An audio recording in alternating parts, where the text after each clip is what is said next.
اب قیامت تک کوئی نبی اور رسول. تو سامعین محترم، یہ آیت جہاں اس عقیدے کو واضح کرنے کے لیے پیش کی جاتی ہے، وہیں اس عقیدے پر حملہ آور ہونے کے لیے بھی پیش کی. اس آیہ کریمہ کے 2 حصے ہیں اور ہماری گفتگو کے 3 حصے ہیں.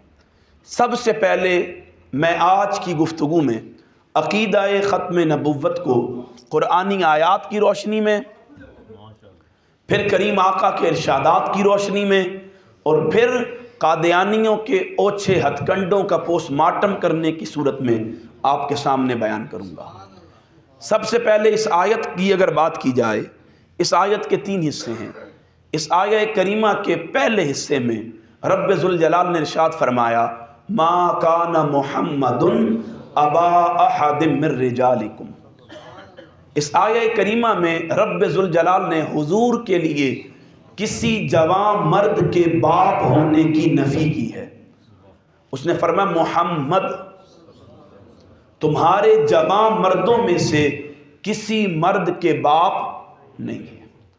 یاد رکھیے گا، کسی جوان مرد کا باپ ہونا یہ کوئی عیب نہیں ہے. میں اور آپ کتنے بیٹھے ہیں جن میں سے کتنے بندے بزرگ جوان بچوں کے باپ ہوں گے؟ تو جوان بچوں کا باپ ہونا یہ کوئی عیب کی بات نہیں. اگر رب نے یہاں یہ بات بیان کی ہے، اس کا مطلب ہے پس پردہ کوئی حکمت ہے. جوان مردوں کے باپ ہونے کی نفی کرنے کے پیچھے 2 حکمتیں ہیں. سیدی شیخ الاسلام فرماتے ہیں پہلی حکمت کیا ہے؟ اللہ رب العزت نے جوان مرد کے باپ ہونے کی نفی اس لیے فرمائی کہ رب عالم الغیب ہے، وہ جانتا ہے، کوئی چیز اس سے مخفی نہیں ہے. اگر آپ تاریخ انبیاء کا مطالعہ کریں، بہت سارے اللہ کے ایسے برگزیدہ بندے ہیں جنہیں رب نے نبوت عطا کی، پھر اولاد عطا کی، پھر اس اولاد کے جوان ہونے پر انہیں نبوت بھی عطا کی. مثلا حضرت ابراہیم اللہ کے نبی ہیں، ان کا بیٹا اسحاق بھی نبی ہے اور بیٹا اسماعیل بھی. حضرت اسحاق اللہ کے نبی ہیں، ان کا بیٹا حضرت یعقوب بھی اللہ کا. حضرت یعقوب اللہ کے نبی ہیں، ان کے بیٹے حضرت یوسف بھی اللہ کے. حضرت زکریا اللہ کے نبی ہیں تو ان کے بیٹے حضرت یحییٰ بھی اللہ کے. اب نبی بھی ہیں اور ان کے بیٹے بھی نبی ہیں. اب رب جانتا تھا قیامت کے دن جب صف انبیاء لگے گی، وہاں میرے نبی موجود ہوں گے، پھر ان نبی بیٹوں کے، ان نبیوں کے نبی بیٹے بھی موجود ہوں گے. چونکہ اس نے حضور پر ختم نبوت کر دی تھی، وہ جانتا تھا جب قیامت کے دن صف انبیاء لگ رہی ہوگی، ادھر ابراہیم ہوں گے تو ان کے بیٹے اسحاق و اسماعیل بھی ہوں گے، ادھر اسحاق ہوں گے ان کے بیٹے یعقوب بھی ہوں گے. الغرض جو نبی ہوگا اس کا نبی بیٹا بھی صف انبیاء میں موجود ہوگا. تو رب کو گوارا نہیں تھا کہ چونکہ میں نے اپنے محبوب پر نبوت کا اختتام کر دیا ہے، ان کے بعد نبی نہیں آنا، تو ایسا نہ ہو کہ جہاں نبیوں کے نبی بیٹے موجود ہوں وہاں میرے محبوب کا بیٹا تو جوان ہو لیکن نبی نہ ہو. رب کو یہ بات گوارا نہیں تھی، اس لیے اس نے فرمایا محبوب تجھے بیٹے تو عطا کیے لیکن انہیں بلوغت تک پہنچنے نہیں دیا. اپنی حکمت کے تحت، امر کے تحت انہیں واپس بلا لیا اور تجھے ختم نبوت کا تاج عطا کر دیا. اسی طرح دوسری حکمت کیا ہے؟ آپ کو وہ حضرت عیسیٰ کو خدا کا بیٹا کہتے ہیں. یہودیوں کا عقیدہ ہے وہ حضرت عزیر کو خدا کا بیٹا کہتے ہیں. رب ذوالجلال نے ان کے اس عقیدے کی نفی کرتے ہوئے قرآن مجید فرقان حمید میں فرمایا وقالت الیہود عزیر ابن اللہ. یہودی کہتے ہیں عزیر اللہ کا بیٹا ہے. وقالت النصارى المسیح ابن اللہ. اور عیسائی کہتے ہیں کہ حضرت عیسیٰ اللہ کے بیٹے ہیں. ماشاءاللہ. نعرہ تکبیر.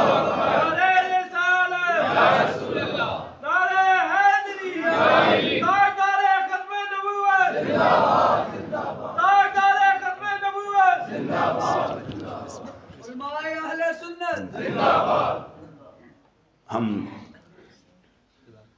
حضرت علامہ اور ان کے ساتھ تشریف لانے والے تمامی علماء کو ویلکم کرتے ہیں۔ تو سامعین محتشم، یہودیوں کا عقیدہ کیا تھا؟ وہ حضرت عزیر کو اللہ کا بیٹا کہتے تھے۔ عیسائیوں کا عقیدہ تھا وہ حضرت عیسیٰ کو اللہ کا بیٹا کہتے تھے۔ رب ذوالجلال نے ان کے اس عقیدے کی نفی کرتے ہوئے قرآن میں اپنے محبوب کے سینے پر ایک آیت اتاری۔ فرمایا محبوب قل، ان سے فرما دے، ان کان للرحمن ولد، اگر رحمان کا کوئی بیٹا ہوتا، فانا اول العابدین، میں مصطفیٰ سب سے پہلے رحمان کے اس بیٹے کی عبادت کر رہا ہوتا۔ اگر خدا کا کوئی بیٹا ہوتا تو تم سے پہلے کون اس کی عبادت کرتا؟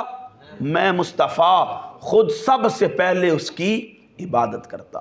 اب رب ذوالجلال نے اس آیہ کریمہ کے ذریعے ان کے اعتقادات کی نفی کر دی۔ اب یہاں یہ بات ذہن نشین رکھیے گا، اگر اللہ کا بیٹا ہوتا تو وہ بھی اللہ ہوتا۔ اگر وہ اللہ ہوتا پھر توحید باقی نہیں رہتی۔ اگر توحید باقی نہ رہتی تو پھر اس کی ذات بھی باقی نہ رہتی۔ اور یاد رکھیے گا، اگر وہ اللہ کا بیٹا ہوتا اور اللہ نہ ہوتا تو لوگ ایک تانا دیتے، کیسا اللہ ہے، اس کا بیٹا تو اللہ نہیں ہے۔ تو ظاہراً رب کی ذات میں ایک عیب آتا، ایک نقص آتا، چونکہ بیٹا باپ سے شراکت لیتا ہے، باپ سے وراثت لیتا ہے، بیٹا باپ کا جز ہوتا ہے، باپ کی شخصیت کا امین ہوتا ہے۔ اگر بیٹا باپ کا جز نہ بن سکے پھر وہ بیٹا بھی نہیں ہوتا۔ تو رب ذوالجلال نے اس آیہ کریمہ کے ذریعے سب سے پہلے ان کے اس عقیدے کی نفی کی اور شرک کو ختم کیا، توحید کو اسٹیبلش کیا۔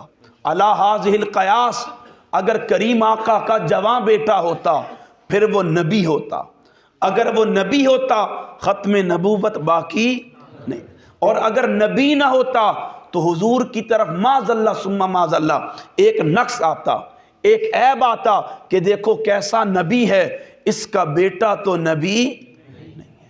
تو رب کو گوارا نہیں تھا، اس کی رحمت کو یہ قبول نہیں تھا کہ محبوب کے جواں بیٹے ہوں پھر وہ نبی نہ بنے۔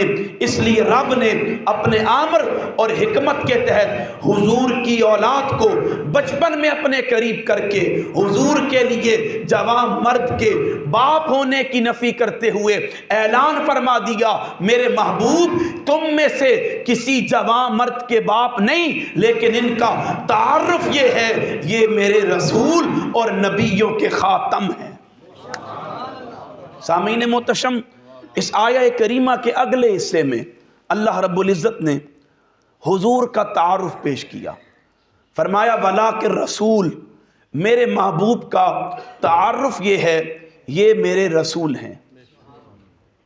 اب رسول کا تعارف پیش کرنے کے بعد جب رب نے سلسلہ کا اختتام کرنا چاہا تو وہاں رسالت کا لفظ نہیں کہا، وہاں اللہ رب العزت نے نبوت کا اختتام کیا۔ کس کا اختتام کیا؟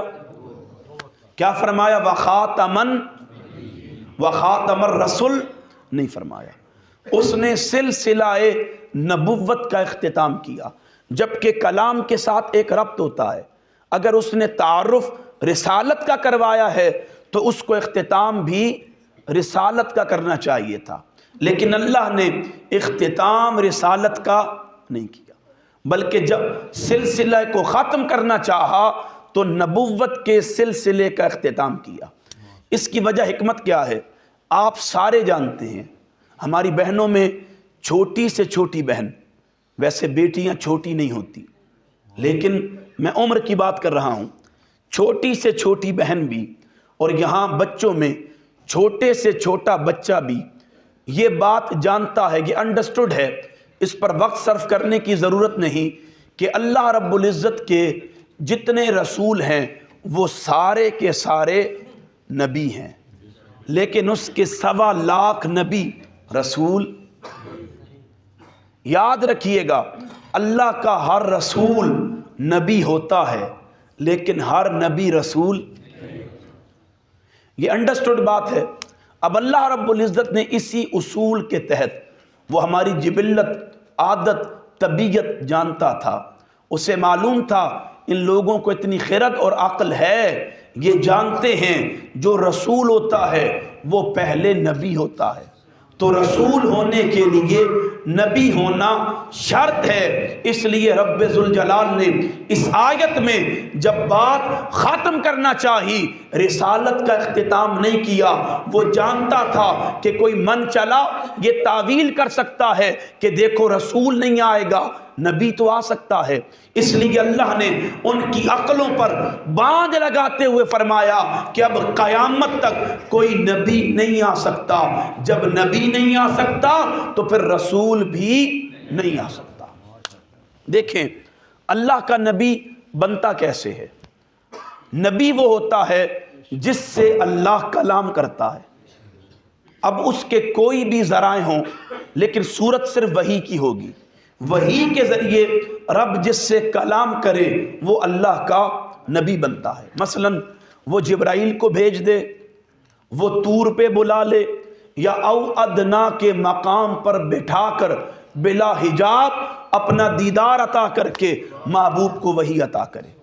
وہ جس بھی صورت میں اپنے بندوں سے کلام کرے وحی کے ذریعے، وہ بندہ کیا ہوتا ہے؟ نبی ہوتا ہے۔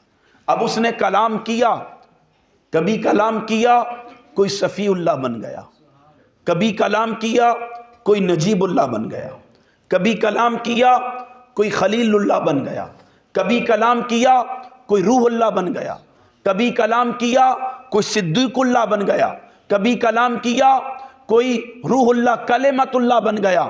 اب رب جن سے کلام کرتا گیا انہیں مختلف شانیں عطا کردہ گیا۔